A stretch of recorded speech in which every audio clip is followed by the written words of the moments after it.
राजकुमारी लैला। एक दिन की बात है। राजकुमार इंद्र शिकार पर निकले थे। एक हिरण का पीछा करते समय उनको एक आवाज़ सुनाई दी। दो पंछी आपस में बात कर रहे थे। पंछियों को बात करते देखकर राजकुमार को आश्चर्य हुआ। एक पंछी बता रहा था, मैं अभी राजकुमारी लैला के राज्य से लौटा हूँ। वो दुनिया की सबसे खूबसूरत राजकुमारी है।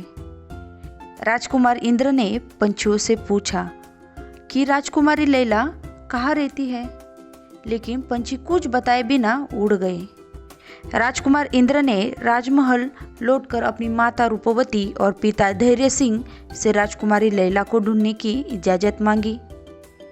राजा और रानी ने न चाहते हुए भी राजकुमार इंद्र को जाने की इजाज़त दी। राजकुमार इंद्र निकल पड़ते हैं राजकुमारी लैला की खोज पर।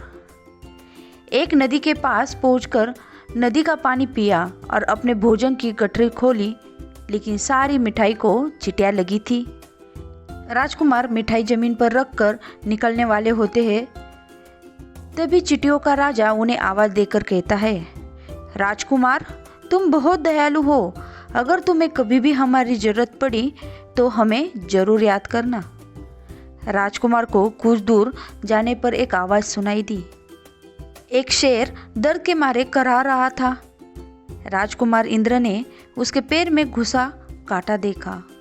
राजकुमार को शेर पर दया आई और उसने शेर के पैर से कांटा निकाल दिया।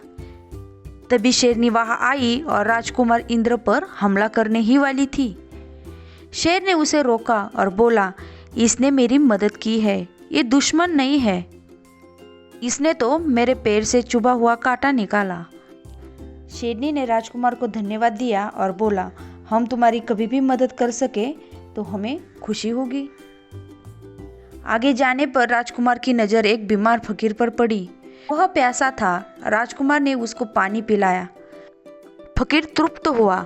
उसने खुश होकर राजकुमार को 3 जादुई चीज़ें दी। जादुई कालीन, वो उसे जहाँ चाहे ले जा सकती थी। जादुई झोला, जिसमें से जो चाहे वो चीज़ मिल सकती थी, जैसे धन दौलत। जादुई तलवार, जिसके वार से कोई नहीं बच सकता था। राजकुमार ने जादुई कालीन से उनको राजकुमारी लैला के राज्य लेकर जाने को कहा। राजकुमार इंद्र राजकुमारी लैला के राज्य में पहुंच गए। शाम होने पर राजकुमारी महल से बाहर आई। वो बहुत खूबसूरत थी। राजकुमार आधी रात कालीन पर बैठकर राजकुमारी के महल में गए। राजकुमारी सो रही थी। राजकुमार ने जादुई झोले से दुनिया की सबसे खूबसूरत अंगूठी मांगी। जब राजकुमार राजकुमारी को अंगूठी पहनाने लगे, तभी राजकुमारी की नींद खुल गई। उसने पूछा, कौन हो तुम, यहाँ कैसे आई? राजकुमार ने राजकुमारी को अपनी जानकारी दी और राजकुमारी से शादी करने की इच्छा जताई। शादी की बात पिताजी से कहने को कहकर राजकुमारी वहां से चली गई। अगले दिन सुबह राजकुमार राजा के दरबार में जाकर राजकुमारी लैला से शादी करने का प्रस्ताव रखा। राजकुमारी लैला से शादी करने के लिए राजा ने राजकुमार के सामने 3 शर्तें रखी। राजकुमार इंद्र ने शर्तें स्वीकार ली। पहली शर्त थी 10 बोरी सरसों का एक दिन में तेल निकालना। राजकुमार इंद्र सोच में पड़ गए कि इतनी सारी सरसों का तेल एक दिन में कैसे निकाले। तभी राजकुमार को चींटियां की याद आती है। राजकुमार ने चींटियों के राजा को याद किया। तुरंत चींटियों का राजा सारी चींटियों के साथ आया। उसने राजकुमार की समस्या सुनी।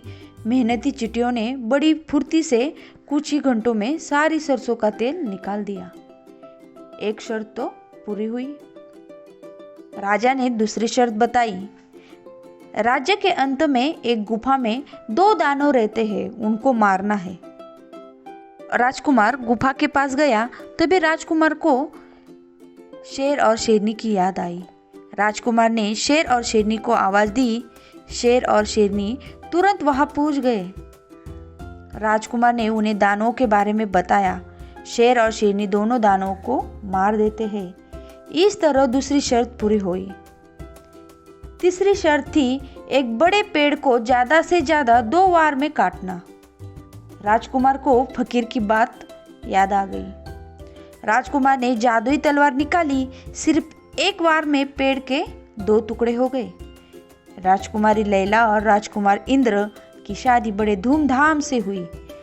राजकुमार इंद्र राजा बन गए और उन्होंने अपनी प्रजा को हमेशा खुश रखा।